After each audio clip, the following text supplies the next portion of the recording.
am thirsty. I need diesel fuel. All right, so I'm not too much of a puppet guy, but what I can tell you is today we got something pretty interesting here. CP4 Explosion. If you don't know, this fuel pump here fits 6-7 PowerStrokes. They had them on some of the LML Duramaxes. Cummins even had them a little bit before they recalled them. 3-liter PowerStroke has them. The Nissan 5-liter V8 Cummins has them. Really popular pump manufacturers. And I have no clue why, because these things here have more failures than anything I've ever seen. So it's not super common to see one of these things that's failed to this extent. Typically, we're going to pull this valve here. This is the volume control valve out of the top, and you see our little glitter. This is why everybody says disco party, because we're having a disco glitter party. And believe me, all 8 of your injectors are invited. They're going to come, and they're not going to be worth much after we get done with our disco party. But this one here had a massive failure. You can see all the damage to this lobe, because this lobe does spin around inside this fuel pump and pushes up on these pistons. There's 2 of them.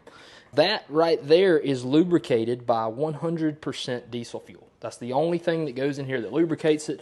And over here in the States, we just don't have great diesel fuel. You know, it doesn't have a lot of lubricity to it. I've heard a lot of reports that these pumps actually in Europe do a lot better than they do here in the States, and that's solely because of the lubrication capabilities of the fuel. The fuel here is just not very good. That's why running something like Marvel Mystery Oil, running something like Arch Oil, Hot Shot Secret, anything that's going to go in your tank, even transmission fluid's not terrible. I definitely would run a fuel treatment first before the transmission fluid, but anything that can get into your fuel and help lubricate this pump is definitely going to help you keep this thing on the road for longer.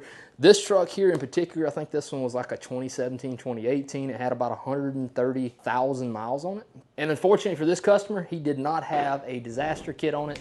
Made plenty of videos on the disaster kit. What it is a filter that can catch this metal. All of that metal you see on this ends up going into your rails, into your injectors. That's why we have to do an entire fuel system. If this guy would have had a disaster kit, we could have saved him from doing the entire fuel system. But unfortunately, this is going to be about an $11,000, $12,000 bill now. If he would have had the disaster, I would have expected this to be, like I said, if we would have done a DCR swap in it, it probably would have been around $4,000. So a hell of a lot cheaper than 11. We will not be putting a CP4 back into this truck. That is ludicrous. That is the most crazy thing I've ever heard of. We're going to be upgrading this thing with a DCR conversion. If you're wondering where you can purchase your very own DCR or disaster kit, go check them out, flyingwrenches.com. Hello, I am thirsty.